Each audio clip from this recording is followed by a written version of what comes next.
Gander International Airport, July 31st, 1963. The Lockheed EC-121K Super Constellation, Buno 141329, heads across the tarmac for some practice runs of touch-and-go landings. This would be her final flight.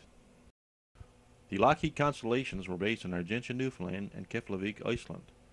329 was in Keflavik just weeks prior to her demise.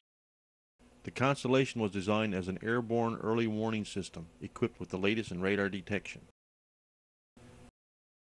The Constellation, Bureau number 141329, that crashed during training operations in Gander, had her maiden voyage in 1956. Up to that day, she had 8,444 total airframe hours. Whereas she was only doing touch-and-go exercises at Gander, a full crew was not needed, usually 20 crew members. On this day, there was only 7 aboard. The plane ran off the end of the runway, slid through an unoccupied ILS localizer shack, went into the mud, and came to rest on the perimeter road. The fuselage was broken in front of the wing. Gander Airport manager said the loss of equipment was of no concern, as 2 other runways at the airport were equipped with electrical devices which performed similar tasks. Upon discussion one time with my father, Frederick Smeaton, a longtime employee of Eastern Provincial Airways and avid Gander historian, told me about this incident, and whereas he produced 2 pictures and a short story of the person who was working out of the ILS shack at the time, my father reiterated that he had told him that he had just put his coffee on for his lunch when he was called away for some work-related reason. Before doing so, he placed his coffee upon a corner shelf in the shack. Upon hearing of the incident, he returned to find the shack totally sheared off, but to his surprise, his coffee still remained quite hot and ready to drink, sitting on the shelf.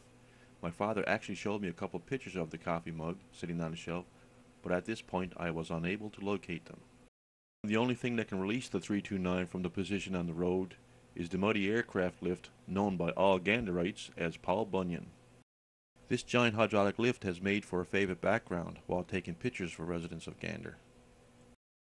An engineer on duty at the time, during the ill-fated last minutes of 329, stated that my safety belt was the only thing that saved me. I ended up pinned to the roof of the cockpit.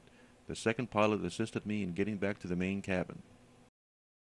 Just after the 7 crew members evacuated the aircraft, it burst into flames. Fire officials had the flames put out within 15 minutes.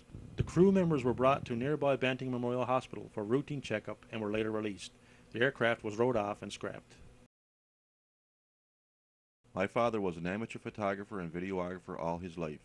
Although he kept this small, shaky 8mm film on the shelf all these years, today he would be proud to share it with any and all who might find interest in its history.